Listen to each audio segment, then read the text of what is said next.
Well, we're here today with Stephanie Gates, and the Baptist Student Ministry Director at UNT, and Morgan Malone, the Director of Missions for Denton Association, and we're talking a little bit about how they're engaging churches with the collegiate age range in Denton, and trying to provide some strategy and plan for our churches and the BSM all together to partner to reach students in this area. So let's just kind of jump in and you guys share some of your story about what you've been doing to help local churches to be a part of reaching the student population in this city with two large campuses. Yeah, I think Denton is a unique situation.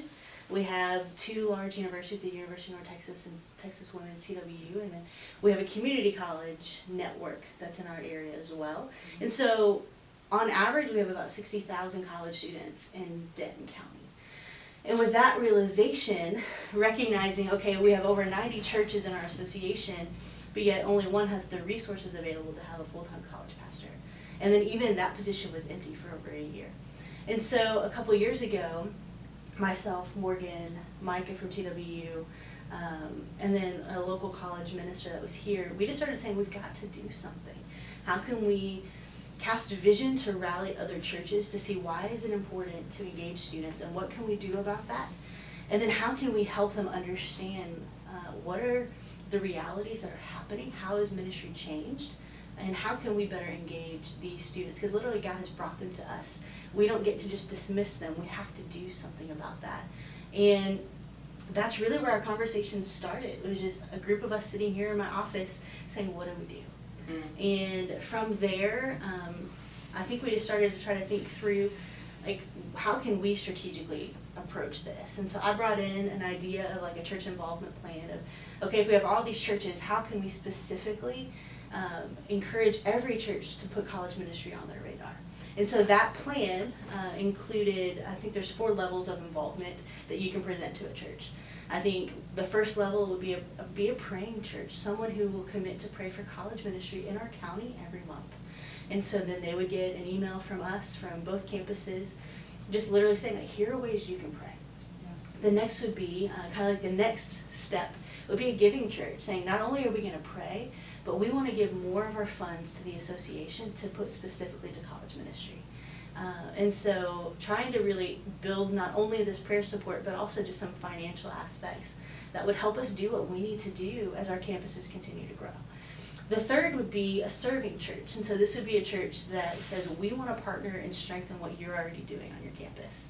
So whether that be we want to provide meals for free lunch or for our Thursday night dinners, or we want to partner with you to do ministry with international students by hosting them at our home, doing an international student dinner, or maybe conversation partners. So getting into, like, how do we take some steps to get onto campus to help you serve?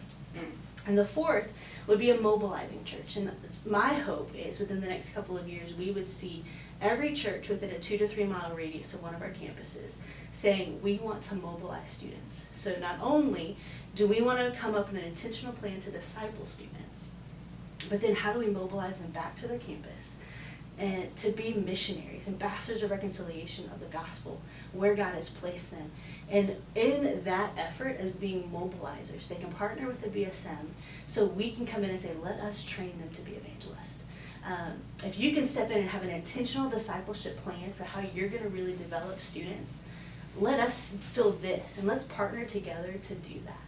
And so we identified 8 key churches that we say we think they could be great mobilizing churches. Some of them are a little further in the process than others, but we've identified those 8. They're close to our campuses.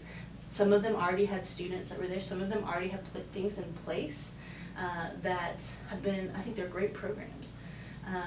And so that's kind of been where we are. And the hope that I have is that over the next few years, we would continue to see those churches that want to be mobilizers continue to grow. And so I think that's kind of been how everything got started. What else would you add to that? Well, the driving force for the conversation was that, as Stephanie's already said, you got 60,000 college students in the area. And we just tried to ballpark some numbers and think about how many of those students are engaged in a local church. I mean, we were thinking somewhere around maybe 2,000. So you've still got, you know, a huge amount of people, over 59,000, that are not engaged. And that's, you know, that's a significant number. And the indications for us would suggest that number's going to continue to grow. So that's what kind of drove my desire to see something.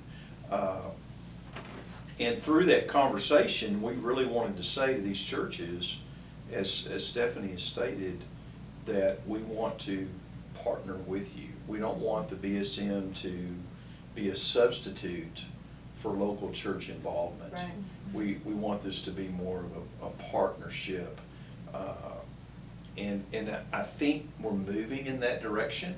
I think we've had to ask questions of the BSM, and our churches have asked some questions, and we're in process, recognizing that churches are going to be on different levels.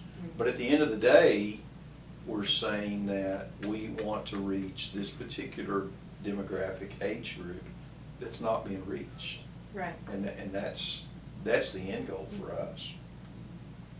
Where would you say, just as you interact with churches on a regular basis, where would you say your churches are as far as having college students on their radar, so to speak, for ministry and engaging them locally? It's a great question. My speculation would be that those churches that are closer to the campuses are thinking more about college students. So churches in Denton would tend to think more about college students than churches in Louisville and Sanger and Pilot Point and Aubrey or the Colony. But yet we know that there are college students in those locations. Right. And we know that from conversations Stephanie's had recently that there are several of those churches that are beginning to think about this group exists, they're here, what can we do to reach them? And I think that's another aspect of what's come out of this discussion has been that what can the BSM do to be a resource for that local church? Honestly, I don't know that I had thought about it from that perspective, but I think both Stephanie and Micah have, for lack of a better term, stepped up their game in regard to how can we provide some up-to-date, current information on what's going on and how we can actually reach them.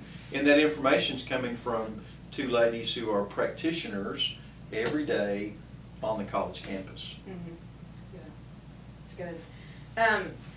Well, if you had to boil it down to, these are some specific needs that we've seen that our local churches have to be strengthened or trained in order for them to really engage students, what would you say those things are? I think first is understanding how culture has changed. I think having an understanding that we're truly in a post-Christian culture now.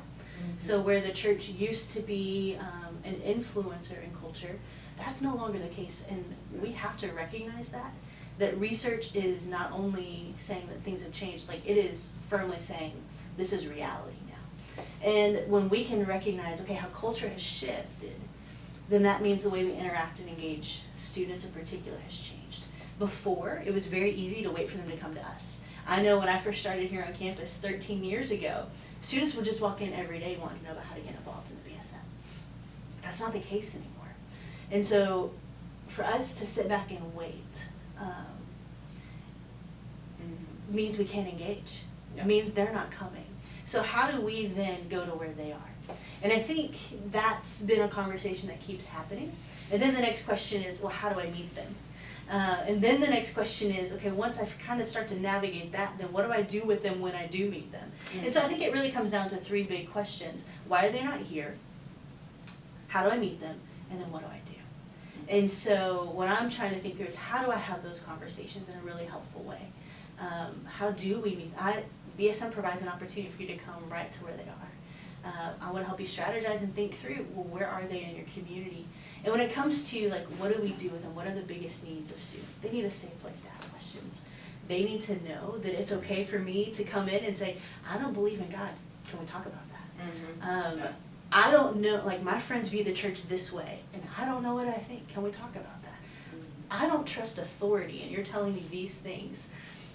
What do I do with that? And then I think the biggest need, and I've been doing all kinds of research this semester, has been the students that we meet. I used to just assume everybody was either a Christian or had a Christian understanding.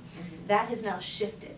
Right. My assumption now is you're not a Christian until you prove me otherwise. And I think that's helpful to recognize that I no longer expect them to have any kind of a biblical worldview, any kind of understanding of the Bible. And even if they grew up in church, I assume that they probably can't tell me what the gospel is. And so I want to start there. And then what that just proves to me is they need intentional discipleship that is has the flexibility of being tailored to them. So that they have an adult maybe sitting down with one or two of them and literally just saying, like, okay, let's study the Bible together. I want to teach you how to do that. Or let's just ask her questions and let's just dive into scripture. It's going to look different every week. And I think those would be some of the big things that I hope the church will continue to try to investigate and talk about. So. And, personally, Ginger, I would say my background is pastoring churches for 26 years before I took this position. And so when Stephanie mentions this idea of there is antagonism toward the church, we read in another book that Stephanie and I have read and that she challenges her students to read, I Once Was Lost, and in that book, they talk about one of the basics is that people today have a distrust for particularly Christians, and one of the things you have to do in the process of trying to reach them for the gospel is to help them to understand they need to move toward trusting someone. I didn't think about that. Secondly, I didn't think about the fact that this person has probably never been exposed to a local church. I grew up in a time where at the very least you went to Vacation Bible School, right? And now we're in a situation where we have adults who have had little or no experience, and unfortunately maybe that experience has been bad or negative. And so we've got to overcome that hurdle. And so that's a different way of thinking. I know one of the things Stephanie said is that sometimes churches have come and the first question they ask is, what's your name? And the second question they ask is, where do you go to church? And she shared that with me, and she said, okay, this can be an immediate turnoff. And when she said that, it was convicting to myself because I'm guilty of doing that, even today. And so it's caused me to think through, okay, if the church for them has a negative connotation, I've got to overcome that particular obstacle, hurdle, to get to the point of being trustworthy. And so that's a key component for anyone, anywhere, in dealing with this particular generation and age group. And we've got to be willing to start there. It's as if the starting point has moved. Yes. It's backed up, for lack of a better term. We're starting further away from the kingdom than we did, 5-10 years ago. Yes. And so that's, to me, that's a key component that I would want our local churches to understand. We can't do outreach, we can't do evangelism like we've done before with an assumption that these people have some understanding of what it means to be a Christian and to go to church. Yeah, absolutely. So as you guys discuss these things together, and I know you're not finished discussing them, there's pretty more Yeah. that you're It's trying a to- work in progress. Yeah. But what are some things that you've come to, like as you engage churches and as you spend time with them, you know, in a training meeting or things like that? What are those things that you've been sharing with them? Those primary things. I think a lot of what we even just have already said, just what's Culture the reality. and- yeah. Even what is the role of the BSM, and how do we, what are we trying to do as far as getting students connected to the local church? I think the understanding in the past was BSM was kind of the door to the local church in some ways, where it was our responsibility to get the students to their church. Well, that doesn't work anymore. We still want to be the bridge, but shifting what is the primary function of the BSM, what's the primary function of how we're explaining that to the local church, and trying to help them, I think, understand that the way it used to work to get students there isn't working anymore. And in response to that, we're primarily focusing on evangelism. And as we meet new students, that are interested, we're gonna try to send them and get them connected to a student that's already in a church so that they can go to church with that friend. And just, I think, shifting some of the perspectives of how BSM, I think how they view BSM before. Right. Yeah. And I think just really asking, like, what's your plan? What do you want to do? How can we help you? And I think sometimes a lot of them couldn't answer those questions. Like saying, we don't even know. What does that look like? And I think that's kind of where we are right now, is recognizing there's a need and what are those next steps. And I think the thing, we've been having these big group meetings with these different churches, which has been really encouraging that we're having these conversations. I almost feel like now we're at the point where they almost need to go individual, because each church is going to look a little different. Yes. And I think that that's a really good and healthy thing. And for us to step in and say, okay, what could it look like for you to obediently pursue students? And then what does that look like for you? And to recognize they're all going to look different. Yeah, they're going to be different. And to give them the freedom to celebrate that and to recognize that the students, there's 38,000 here at UNT. And so each one of us is going to be able to meet a different demographic or a different student. And different students are looking for different things. And so to feel like we don't have to replicate what might be working here. And so I think that's kind of where we are right now, is what are those next conversations in almost a more of an individual form. And then I think the next question that Morgan and I were just talking about was, how can we then cast a vision and come up with ideas of what does it like for us to partner together to do this? And so that's where we're at, and I think kind of how I see some of the next steps that are coming. And I would say too, I mean, one of the things that Stephanie has noticed and that we've talked about is that we do have churches that are getting in contact with our BSM directors and asking, how can we better connect? And that's encouraging. Yeah. But the reality is it goes back to the biblical pattern. And that is the fact that we go where they are. You know, the idea of being close in proximity. And Stephanie does a much better job of explaining this with 3 strategies that she talks about.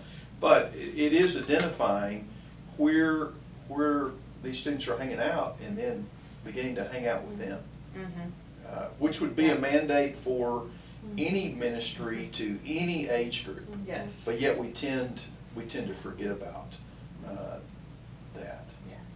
Going where people are. And inviting in instead of going out. Right. I think a big shift, like what Morgan was just referencing, I always say it's all about proximity, presence, and patience. If you want to engage college students, you got to be where they are. And so you've got to figure out where are they and how do I just get around them. My proximity has to change. Next is my presence. I have to not only say I want to invest, but I have to invest well and be consistent. If you're not consistent, if you're only there to meet students and get them to your church, college students smell out fake a mile away. They're skeptical.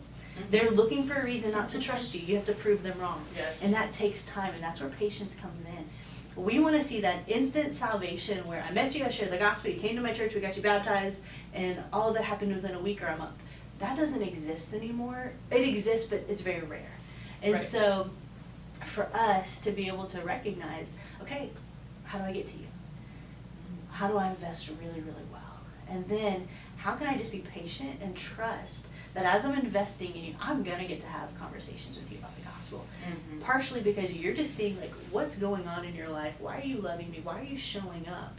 They're going to ask questions. Yeah. And then when they realize, okay, I think I can trust you, they're gonna start to push a little because they want to prove you wrong. And then in those moments you get to lovingly engage with the gospel. And ultimately a lot of it is just sharing about what God's doing in your life. Mhm. And then just trusting the Holy Spirit is going to move and work by just faithfully saying, God, I'm available and I'm going to obediently show up. And it's not about fancy programs. Those things work once they're in your church. Then you have that.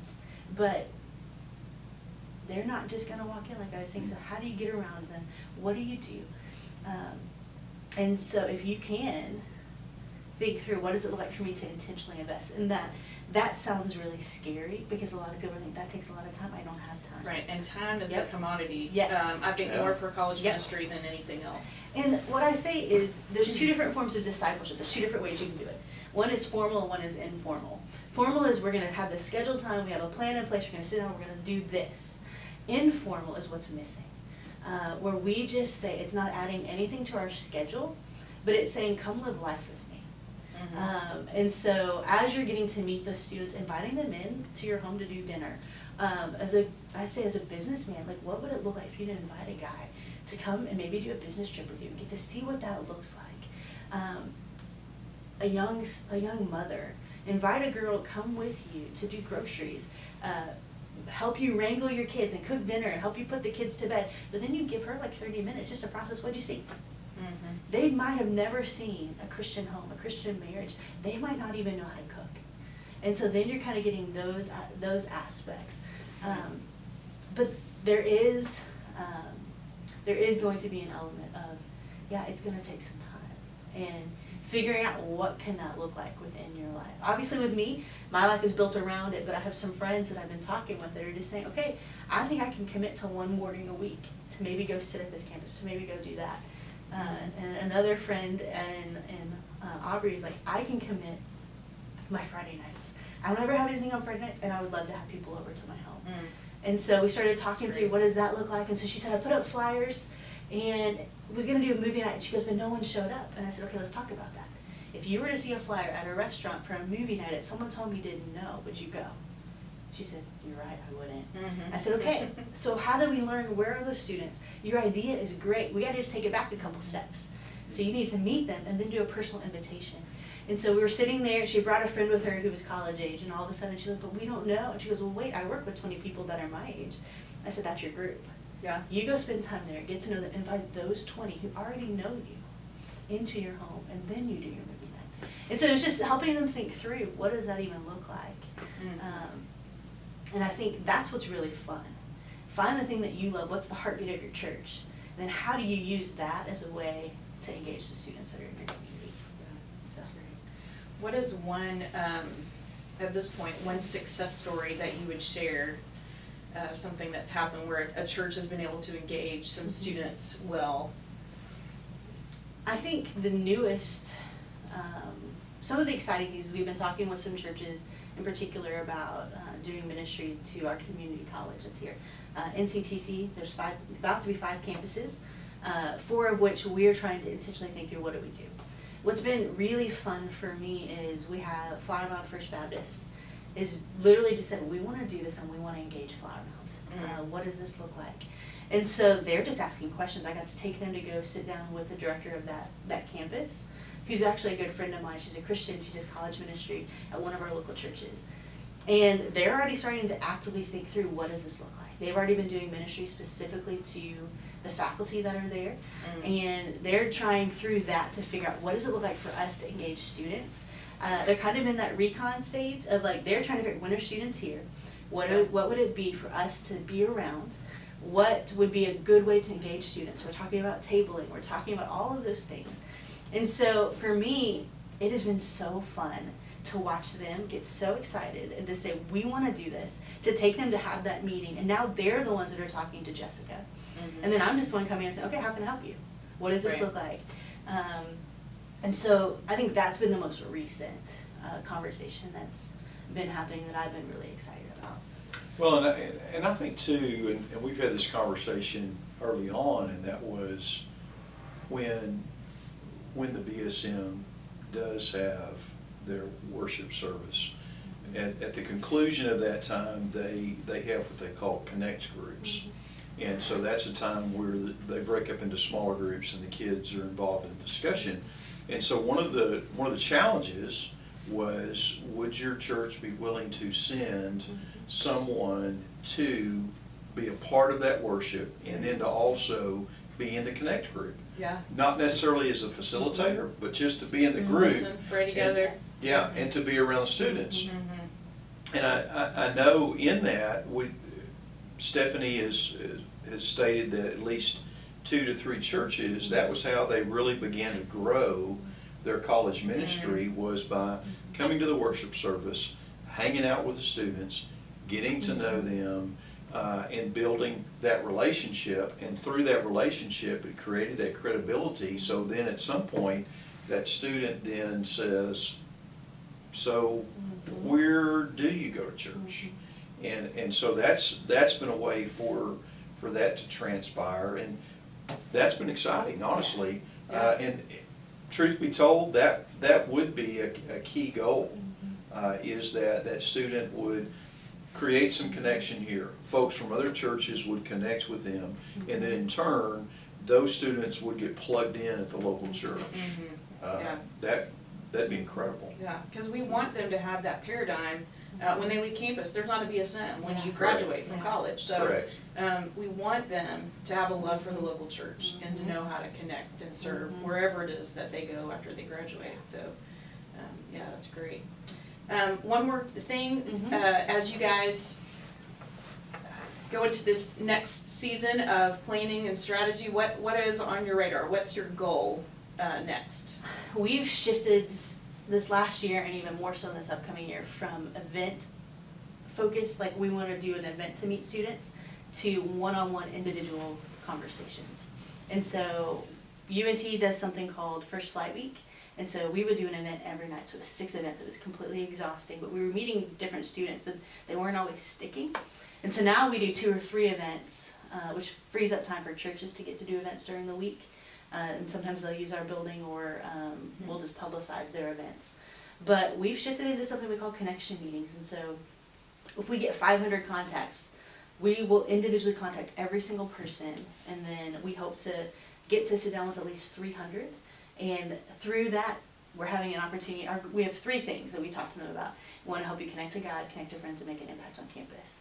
And through that, we're getting to hear their story. We're getting to hopefully share the gospel. We get to talk to them about what could it look like for them to connect here at the BSM. What are they interested in? And then we get to talk to them about how can they connect to a local church. And to get to have those conversations, like I said, we had over 300 of them last fall. And we actually have this on our website. So students almost weekly will sign up for a connection meeting.